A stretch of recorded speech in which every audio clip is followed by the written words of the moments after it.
Much. Good afternoon. Thank you. I'm here today to talk about our relationship with China and several new measures to protect American security and prosperity. China's pattern of misconduct is well known. For decades, they've ripped off the United States like no one has ever done before. Hundreds of billions of dollars a year were lost dealing with China, especially over the years during the prior administration.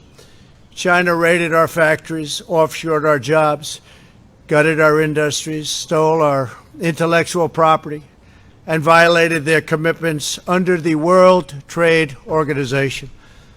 To make matters worse, they are considered a developing nation, getting all sorts of benefits that others, including the United States, are not entitled to. But I have never solely blamed China for this. They were able to get away with the theft like no one was able to get away with before because of past politicians and, frankly, past presidents. But unlike those who came before, my administration negotiated and fought for what was right. It's called fair and reciprocal treatment. China has also unlawfully claimed territory in the Pacific Ocean, threatening freedom of navigation and international trade. And they broke their word to the world on ensuring the autonomy of Hong Kong. The United States wants an open and constructive relationship with China, but achieving that relationship requires us to vigorously defend our national interests. The Chinese government has continually violated its promises to us and so many other nations. These plain facts cannot be overlooked or swept aside. The world is now suffering as a result of the malfeasance of the Chinese government. China's cover-up of the Wuhan virus allowed the disease to spread all over the world, instigating a global pandemic that has cost more than 100,000 American lives and over 1 million lives worldwide. Chinese officials ignored their reporting obligations to the World Health Organization and pressured the World Health Organization to mislead the world when the virus was first discovered by Chinese authorities. Countless lives have been taken and profound economic hardship has been inflicted all around the globe. They strongly recommended against me doing the early ban from China, but I did it anyway and was proven to be 100% correct. China has total control over the World Health Organization, despite only paying $40 million per year compared to what the United States has been paying, which is approximately $450 million a year. We have detailed the reforms that it must make and engage with them directly, but they have refused to act. Because they have failed to make the requested and greatly needed reforms, we will be today terminating our relationship with the World Health Organization and redirecting those funds to other worldwide and deserving urgent global public health needs. The world needs answers from China on the virus. We must have transparency. Why is it that China shut off infected people from Wuhan to all other parts of China?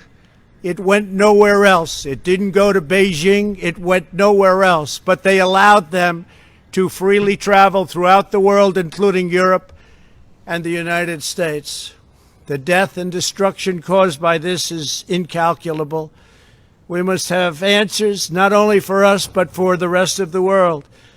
This pandemic has underscored the crucial importance of building up America's economic independence, reshoring our critical supply chains, and protecting America's scientific and technological advances. For years, the government of China has conducted illicit espionage to steal our industrial secrets, of which there are many. Today, I will issue a proclamation to better secure our nation's vital university research and to suspend the entry of certain foreign nationals from China who we have identified as potential security risks. I am also taking action to protect the integrity of America's financial system, by far the best in the world. I am instructing my Presidential Working Group on Financial Markets to study the differing practices of Chinese companies listed on the U.S. financial markets with the goal of protecting American investors. Investment firms should not be subjecting their clients to the hidden and undue risks associated with financing Chinese companies that do not play by the same rules. Americans are entitled to fairness and transparency. Several of the most significant actions we're taking pertain to deeply troubling situations unfolding in Hong Kong. This week, China unilaterally imposed control over Hong Kong's security. This was a plain violation of Beijing's treaty obligations with the United Kingdom in the Declaration of 1984 and explicit provisions of Hong Kong's Basic Law. It has 27 years to go. The Chinese government's move against Hong Kong is the latest in a series of measures that are diminishing the city's long-standing and very proud status. This is a tragedy for the people of Hong Kong, the people of China, and indeed the people of the world. China claims it is protecting national security. But the truth is that Hong Kong was secure and prosperous as a free society. Beijing's decision reverses all of that. It extends the reach of China's invasive state security apparatus into what was formerly a bastion of liberty. China's latest incursion, along with other recent developments that degraded the territory's freedoms, makes clear that Hong Kong is no longer sufficiently autonomous to warrant the special treatment that we have afforded the territory since the handover. China has replaced its promised formula of one country, two systems with one country, one system. Therefore, I am directing my administration to begin the process of eliminating policy exemptions that give Hong Kong different and special treatment. My announcement today will affect the full range of agreements we have with Hong Kong, from our extradition treaty to our export controls on dual-use technologies and more, with few exceptions. We will be revising the State Department's travel advisory for Hong Kong to reflect the increased danger of surveillance and punishment by the Chinese state security apparatus. We will take action to revoke Hong Kong's preferential treatment as a separate customs and travel territory from the rest of China. The United States will also take necessary steps to sanction PRC and Hong Kong officials directly or indirectly involved in eroding Hong Kong's autonomy and just, if you take a look, absolutely smothering Hong Kong's freedom. Our actions will be strong. Our actions will be meaningful. More than 2 decades ago, on a rainy night in 1997, British soldiers lowered the Union flag and Chinese soldiers raised the Chinese flag in Hong Kong. The people of Hong Kong felt simultaneously proud of their Chinese heritage and their unique Hong Kong identity.